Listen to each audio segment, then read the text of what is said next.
Ya sebenarnya kalau terlalu lama itu honor saya juga harus nambah. On air.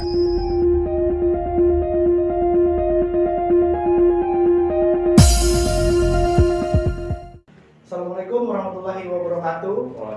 Salam sejahtera bagi kita semua dimanapun kawan-kawan Ambaraja berada. Perkenalkan, saya Ari Darman selaku host dari podcast Ambaraja TV. Di tengah-tengah kita sekarang udah ada narasumber, Bang ya. Narasumber yang udah malang melintang di dunia literasi. Lebih spesifiknya di Singaraja lah Bang, atau di Bali lingkupnya.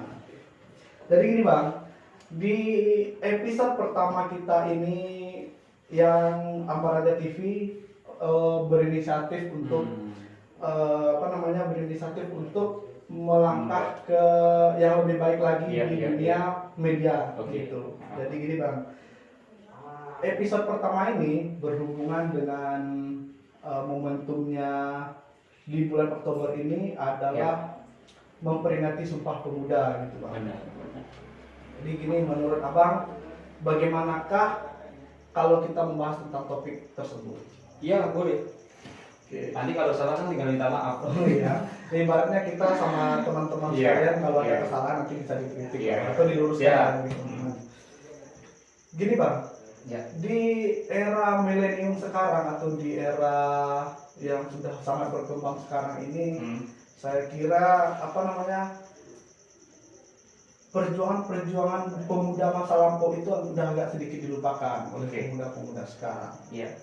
Jadi pada saat awalnya terbentuk diselenggarakannya Sumpah Pemuda pertama kali di 28 Oktober 1928 yang pertama kali itu. Mungkin bisa Abang sedikit jelaskan gimana sejarah atau proses berkembangnya Sumpah Pemuda ini lahir gitu. Jadi sebenarnya kalau kita berbicara terkait dengan Sumpah Pemuda itu, sebelum momentum Sumpah Pemuda itu kan sebenarnya sudah ada kebangkitan dari beberapa tokoh. Sebut saja misalnya pada tahun 1905 kemudian Haji Samanhudi mendirikan Serikat Dagang Islam. Tetapi kan sangat tersentral. Dia hanya mengurusi urusan ekonomi, perdagangan. Kalau kemudian orang-orang seperti Budi Utomo mendirikan satu gerakan kesadaran nasional di bidang pendidikan. Kemudian Tirto Adiswiryo yang mendirikan pers pertama yaitu Medan Priayi pada saat itu berjuang melawan penjajah di bidang media, di bidang pers. Baru di bidang politik kemudian ada pemuda, pemuda beberapa Hojo Praminoto yang mendirikan Serikat Islam, kemudian Kiai Haji Ahmad Dahlan yang mendirikan Muhammadiyah. Lalu di Belanda pun pada tahun 1920 itu sedang giat-giatnya Muhammad Hatta dan juga Syahrir mendirikan Perhimpunan Pelajar Indonesia itu, PPI yang sangat terkenal itu. Nah, itu sebenarnya adalah gerakan-gerakan sebelum Sumpah Pemuda, sebelum gerakan Kongres Pemuda yang kedua itu menjadi pemantik bahwa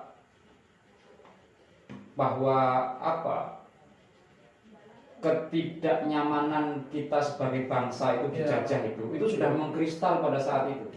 Artinya sudah sangat bosan dengan melihat penjajahan yang semakin mengkhawatirkan, semakin tidak manusiawi. Rakyat Indonesia di mana-mana semakin kelaparan dan sebagainya, tertekan dan sebagainya. Ini sebenarnya kesadaran ini muncul justru pada saat Budi Utomo kalau menurut saya. Kenapa seperti itu? Karena di momen pendidikan itulah maka pribumi mampu mengakses informasi salah satunya. Bisa mengakses aksara, bacaan-bacaan, informasi-informasi yang diterbitkan dari negeri Belanda maupun dari negeri luar gitu bahwa ternyata memang penjajahan itu tidak manusiawi. Itu diinisiasi atau terpantik justru dari pendidikan. Berarti pendidikan pada masa itu masih kurang. Budi Utomo itu hanya tersentral pada kaum priayi. Jadi hanya kaum priayi, kaum bangsawan yang boleh yang boleh sekolah, gitu Iya. ya, yang bisa mengakses informasi-informasi. Tetapi itu justru menjadi bumerang bagi Belanda. Kenapa bisa seperti itu? Itu yang disebut sebagai politik etis itu, Oh iya. politik balas budi itu, ya. Ketika Belanda memberikan akses pendidikan kepada pribumi, Iya. itu kan sebagai politik balas budi. Iya. Tetapi itu menjadi bumerang bagi negara Belanda. Justru lewat pendidikan itulah kemudian melahirkan tokoh-tokoh besar Oh. yang ingin memerdekakan diri. Iya, berarti mulai dari sana lah. Mulai dari sana. kebangkitannya, Bang, ya. Iya, Kebangkitan baru pada momentum 1926 itu Kongres Pemuda yang pertama, ya. Itu 1926. Itu Kongres Pemuda yang pertama. Pertama, Bang. Itu belum menemukan satu, katakanlah satu identitas sebagai persatuan. Iya, iya. Karena kalau kita melihat konsep kemerdekaan itu, kemerdekaan hanya akan ada ketika elemen-elemen dalam suatu bangsa itu bersatu. Iya. Jadi dulu enggak. Ya, kalau dulu tidak salah ini, Bang, di zaman-zaman itu Ya. masih ada apa namanya gap-gap Oh, antara benar. daerah-daerah Ya. Yong Ambon, Benar. Yong Java, atau Yong Hmm. Sumatera, seperti itu. Jadi perjuangan pada saat itu memang sangat terkooptasi. Ya, ya. Artinya nasionalisme itu hanya tumbuh pada lokal-lokalisme, Daerah-daerah tertentu. daerah-daerah tertentu, Iya, iya. bukan menjadi nasionalisme dalam bentuk yang universal, Oh, gitu, keseluruhan. dalam bentuk keseluruhan Iya. bangsa-bangsa itu bersatu. Iya. Nah, karena latar belakang itulah pada tahun 1926 itu Kongres pertama pemuda itu ingin merumuskan satu bentuk apa sebenarnya yang bisa menggabungkan gerakan-gerakan kita ini. Iya. Nah, tetapi karena belum ada suara bulat, maka dilakukanlah Kongres yang kedua. Ya, Berarti pada itulah. yang pertama itu belum ada kesepakatan. Belum ada ya? kesepakatan, belum ada bentuk bulat ya, Ah, kata yang pendapat benar, bulat ya. gitu ya. Baru pada tanggal 28 Oktober 1928 itulah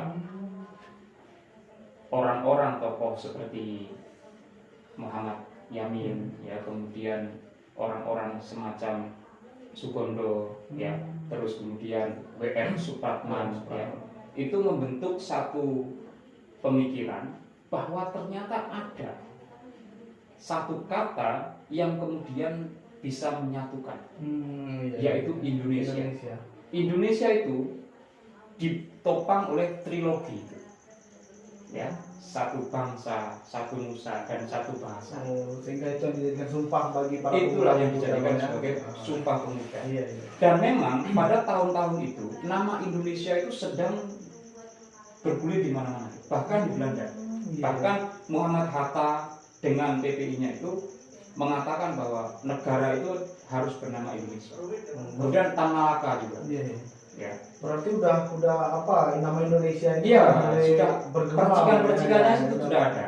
Barulah menemukan momentumnya pada Oktober itu tahun 1928, dan yang sangat membanggakan kan itu tidak lahir dari satu daerah, Iya. tetapi juga banyak daerah, bahkan banyak agama kan gitu. Iya. Ada agama Kristen, ada agama Islam, kemudian ada suku Jawa, Iya. ada suku seluruh Indonesia pokoknya bergabung menjadi Satu. satu perkumpulan, ya. Kemudian seia sekata mengatakan bahwa Indonesia itulah satu nusaku, satu bangsaku, dan satu bahasaku. Oh, iya. Nah, di sana jadi ceritanya kurang lebih seperti itu tadi. Oh, jadi itulah kurang lebih apa pemahaman kita, Pak, ya, Iya, pemahaman iya, pemateri terkait bagaimana sejarah panjang dari Sumpah Pemuda, lahirnya Sumpah Pemuda, kurang lebih seperti itulah. Ya. Terus gini, Bang, Ya. untuk sekarang ini udah sekian lama, kira-kira udah 93 tahun yang lalu, 93 tahun yang lalu. Hampir satu abad. Ya, hampir satu abad ya.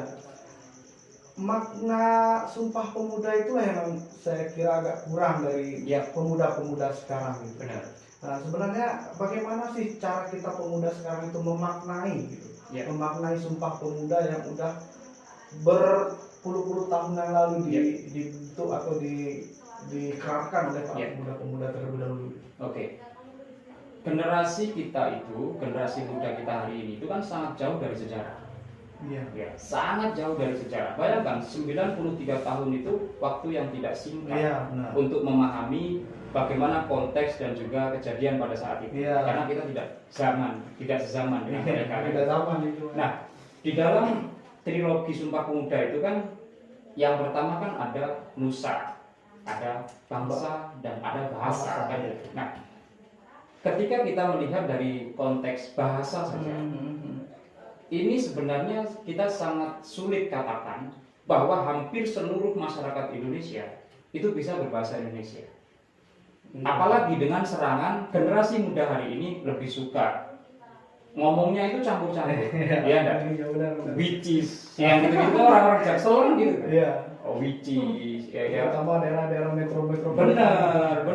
Seperti by the way, ya gitu-gitu. Apalagi bahasa prokem, ya. Ya kadang-kadang mereka ucapkan, tapi mereka tidak tahu artinya sendiri. Benar. Mereka cuma mengikuti tren aja. Mengikuti tren. Nah, ini sebenarnya adalah ancaman terhadap bangsa itu sendiri, terhadap bahasa itu sendiri. Sedangkan bahasa Indonesia itu sebenarnya tidak selesai pada urusan alat komunikasi. Walaupun fungsi utama bahasa adalah komunikasi. Tetapi ternyata pada tahun 1928 itu, ya, bahasa menjelma menjadi salah satu alat persatuan. Seandainya tidak ada bahasa Indonesia, barangkali kita akan susah untuk komunikasi di Indonesia. Apalagi untuk menjadi satu sekarang ini, Mas. Saya dari Jawa, kamu dari Sumatera, saya ke sana, saya tidak bisa bahasamu. Ya kita mau pakai bahasa apa? Masa kalau pakai bahasa isyarat? Kayak orang bisu. Benar. Maka kalau kita ambil satu saja, yaitu bahasa. Ini sebenarnya kita sudah terlalu meninggalkan nasionalisme itu. Karena salah satu yang menumbuhkan nasionalisme itu kan sebenarnya bahasa. Karena bahasa selain menjadi alat komunikasi, dia juga bisa menjadi alat persatuan, dia juga bisa menjadi alat pertumbuhan nasionalisme. Nah, yang aneh adalah kita baru bangga terhadap bahasa itu tadi ketika bahasa kita dipakai di luar negeri. Misalnya begini, ada orang Amerika, misalnya vlogger dia di YouTube, kemudian ngomong bahasa Indonesia, atau orang Korea, ngomong bahasa, atau bule lah, katakanlah bule secara universal, itu baru kita bangga. Wah, saya bangga bahasa Indonesia dipakai di sana, dipakai di sana. Tetapi pertanyaan saya, apakah mencintai produk asli kita, bahkan itu menjadi identitas kita, harus dipakai orang luar negeri dulu baru kita bangga? Yang terjadi seperti itu. Nah, pemuda-pemuda hari ini itu hanya paham barangkali bahasa diartikan hanya sebagai alat komunikasi belaka, tapi tidak dimaknai sebagai alat untuk mempersatukan bangsa, alat untuk menumbuhkan sifat nasionalisme, alat sebagai identitas asli bahwa kita mau bagaimanapun tetap orang Indonesia, ya. Dan nyata betul bahwa tidak banyak pemuda kita yang bisa berbahasa Indonesia dengan baik dan benar. Mereka lebih senang bahasa Korea hari ini. Mereka lebih senang menggunakan bahasa Inggris misalnya, karena mereka pikir itu sebagai bahasa yang lebih global gitu ya. Bahasa yang masa iya sekelas mahasiswa misalnya tinggal di Jakarta, tinggal di mana, ngomongnya hanya bahasa Indonesia. Maka dibumbuilah dengan bahasa-bahasa Inggris yang kadang-kadang lucu juga.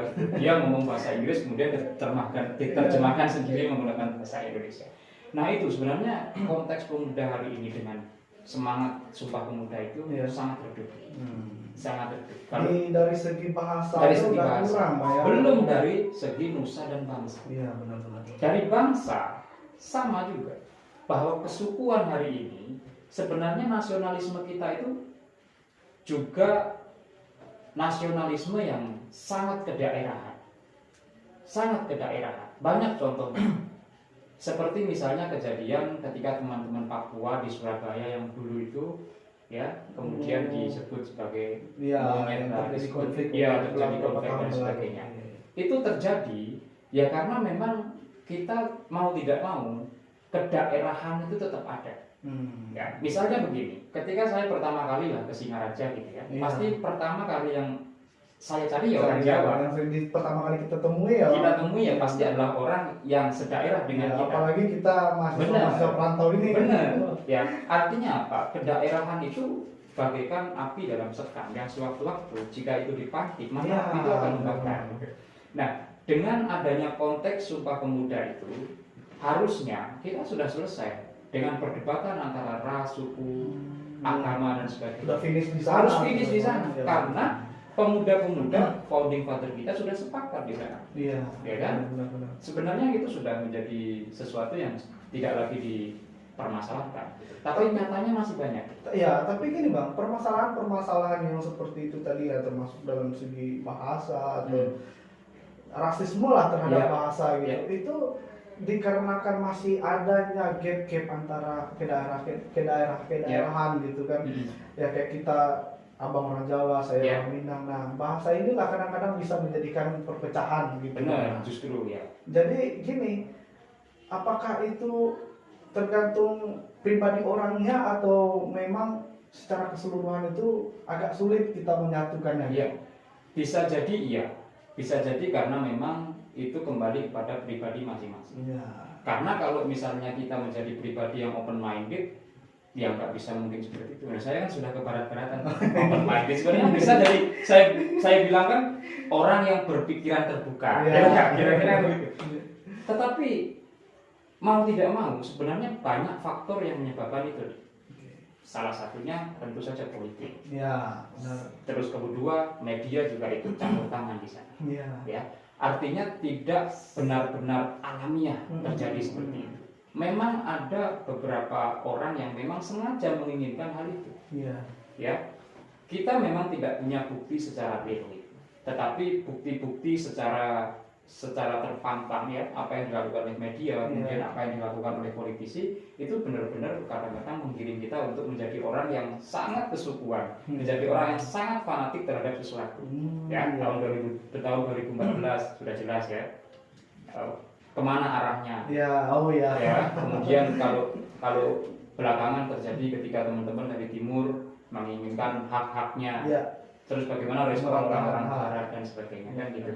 Jadi banyak sekali yang sebenarnya faktor yang tidak hanya sekedar menginginkan kita untuk berkelahi, tetapi barangkali memang menginginkan kita untuk terpecah belah. Iya, padahal kadang-kadang cuma Gitu. sedikit pemantik aja. Benar, gitu. Maksudnya benar. pemantik bisa jadi besar. Iya. Gitu. Apalagi pemuda itu kan identik Iya. dengan menentukan jati diri kan Iya, seperti itu. benar. Jadi Nah, kan- itu bisa kita benar-benar bisa mengurangi hal-hal yang seperti itu. Saya pikir tetap dengan pendidikan. Iya, benar-benar. Itulah pendidikan ini yang sangat Iya. penting, Pak ya. Terutama yang dibilang Bang tadi, di masa pendidikan itulah kita Oh, iya. bangkit. Kita bangkit justru dari kesadaran ini. Gini Bang, bukannya apa namanya? Oh, kita menganggap Belanda itu terlalu menghancurkan Indonesia atau apa Ya. inilah. Secara tidak langsung kita bisa berterima kasih juga lah dalam segi pendidikan. Loh, harusnya begitu. Iya. Jadi hari-hari ini banyak sekali sejarawan yang mengkonstruksi sejarah-sejarah ini. Iya. Misalnya, ketika Dendels itu ingin membuat jalan dari Banten ke Banyuwangi, Iya. lewat jalan Panturanya, jalan Dendels itu. Itu sebenarnya Dendels sudah memberikan dana, tetapi dana itu lagi-lagi di korupsi kan oleh beberapa orang. Iya, iya. Maka kemudian orang yang sangat menginginkan kemerdekaan kemudian mencatat bahwa itu sebagai kerja paksa. Oh, ya, kerja Padahal bakti. sebenarnya ada anggaran untuk menggaji itu. Oh, Gitu loh. iya, iya, Nah itu iya. sejarah itu begitu. Sejarah itu akan terus dinamis. Ya. Berarti dari sejarahnya udah beda-beda penafsiran. Beda gitu, penafsiran, Bang. tergantung siapa yang menulis. Iya, benar. Dan tergantung apa kepentingan sejarah itu ditulis. Ya, oke. Saya kembali lagi ke pertanyaan di awal tadi, Bang. Ya. Untuk membangkitkan makna itu tadi seperti apa, Bang? Ya. Membangkitkan kembali makna dari Sumpah Pemuda gitu. Ya. Jadi sebelum saya menjawab untuk membangkitkan makna itu, artinya kita kembali merasakan betul Iya. bagaimana Sumpah Pemuda itu digelorakan. Iya. Sebelum saya sampaikan itu, saya akan menyampaikan terkait dengan kenapa pemuda-pemuda pada masa itu membuat gerakan yang sangat monumental. Latar belakangnya adalah pada saat itu kita sedang mengalami ketidaknyamanan. Maka karena ketidaknyamanan itulah beberapa orang yang sadar melakukan suatu gerakan. Nah, pertanyaannya adalah kenapa hari ini kita tidak melakukan apa-apa? Iya. Ya karena kita berada di zona nyaman. Oh, iya. Tidak ada tekanan sama sekali yang yang menginginkan kita ini untuk bergerak, Iya, untuk menginginkan kita bangkit. untuk bangkit. Iya, benar-benar. Ya. Nah, terus bagaimana? Bagaimana untuk mengembalikan makna itu? Iya, iya. Bagaimana mengembalikan semangat itu kembali pada generasi kita hari ini? Iya. Ya mau tidak mau kita harus keluar dari zona nyaman. Iya. Dengan keluar dari zona nyaman kita itulah, maka kesadaran itu akan tumbuh. Kesadaran untuk melakukan itu akan tumbuh. Iya. Kesadaran untuk berbuat sesuatu itu akan tumbuh. Oke. Ya, karena kita tahu bahwa negara kita sedang tidak baik-baik saja. Iya. Negara kita membutuhkan gerakan-gerakan kaum pemuda, kaum intelektual untuk merumuskan satu solusi. Ya, Iya. misalnya di tengah pandemi seperti ini. Iya. Apalagi di tengah pandemi sekarang ini kita Nah, pemuda-pemuda. Justru di tengah pandemi seperti ini, saya melihat itu pemuda malah merasa nyaman. Iya. Karena kuota terfasilitasi, kemudian dia tidak, kalau seandainya dia kuliah dari jauh, kemudian kampusnya di jauh, dia kembali ke rumah, makan sudah terjamin, Iya, gitu benar, ya. benar. Keamanan pasti terjamin karena dia di rumah. Iya, benar. Itu satu kondisi yang justru sangat melenakan kita sebagai pemuda. Nah, kita tidak lagi tahu bagaimana kondisi bangsa. Oke. Kita tidak lagi tahu bagaimana harusnya sebagai pemuda itu melakukan sesuatu. Ya. Ya, dengan kita berada di zona nyaman itu ya, kita tidak tahu apa-apa. Iya. Oke bang, ini bang, mungkin udah agak terlalu lama kita bicara ya. Mungkin ini satu pertanyaan lagi bang, pertanyaan lagi. Kira-kira di masa pandemi ini apa yang harus bisa kita lakukan sebagai pemuda Indonesia untuk bisa membangkitkan kembali gairah-gairah pemuda seperti masa lampau? Ya, sebenarnya banyak hal yang sudah dilakukan oleh teman-teman kita. Ya, dari mulai pengawalan vaksinasi, kan? Dari mulai mengkampanyekan prokes, dari mulai membuat gerakan-gerakan seperti misalnya dapur gratis, seperti misalkan pasar gratis, seperti misalkan sumbangan Android, ya. Itu sebenarnya adalah gerakan-gerakan yang barangkali jauh ya kalau kita bandingkan dengan gerakan Sumpah Pemuda.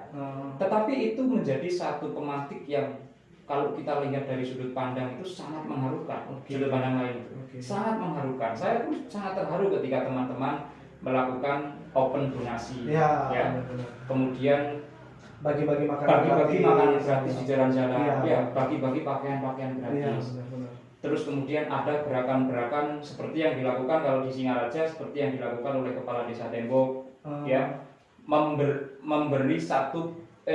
memberi 25 pekerjaan alternatif bagi warganya yang di PHK ketika pandemi. Itu gerakan-gerakan yang sangat luar biasa. Itu gerakan-gerakan pemuda yang sangat luar biasa.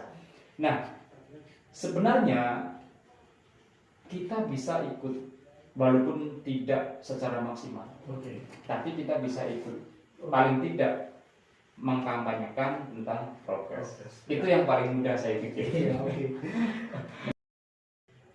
Oke, baik bang. Untuk yang terakhir ini bang, terakhir kali aku ingin bertanya kepada bang. Mungkin dari abang ada yang ingin disampaikan, atau apakah disampaikan bagaimana untuk membangkitkan semangat atau daya juang pemuda-pemuda pada masa sekarang ini? Ya, untuk itu saya pikir begini, kita sebagai pemuda ini kan sudah lama berada di zona nyaman. Iya, benar-benar. Maka mau tidak mau, hal yang pertama yang harus kita lakukan adalah keluar dari zona nyaman. Mencari sesuatu yang baru, mencari pengalaman baru, mencari ilmu baru. Harus berani bang. Harus berani mengambil resiko-resiko. Ya. Dengan begitu kita akan menjadi pemuda yang tidak lempeng-lempeng saja, ya, tidak sebagai pemuda yang hanya ngikut saja, tetapi kita menjadi pemuda yang benar-benar memiliki kepribadian, benar-benar memiliki pandangan-pandangan ke depan untuk bangsa ini, ya. Dan kita sebagai pemuda itu juga tidak boleh melupakan sejarah, seperti yang dipesankan oleh Insinyur Soekarno kan, jas merah kan gitu. Maka kita sebagai pemuda mau tidak mau tetap harus belajar sejarah, karena generasi kita itu jauh dari sejarah. Benar-benar. Supaya apa? Sebenarnya tidak untuk biar post war syndrome, tidak, tetapi untuk belajar bagaimana kita satu biar supaya tidak mengulangi kesalahan-kesalahan yang dilakukan di masa lalu. Pak, lalu kemudian kita mengambil inspirasi yang baik dari sejarah untuk kita terapkan atau kita lakukan di masa sekarang yang memang itu konteks hari ini. Gitu. Dan sebenarnya itu bisa kita lakukan ya dengan cara lagi-lagi jangan lupa membaca. Membaca sejarah harus dimulai dari diri kita sendiri. Dimulai dari diri kita sendiri bisa jadi seperti itu. Iya, pemuda itu kan ya harus tangguh dan pantang menyerah gitu Bang. Pemuda harus menjadi pelopor, bukan pengekor. Iya benar-benar. Saya juga ada sedikit kata-kata ini. Siap.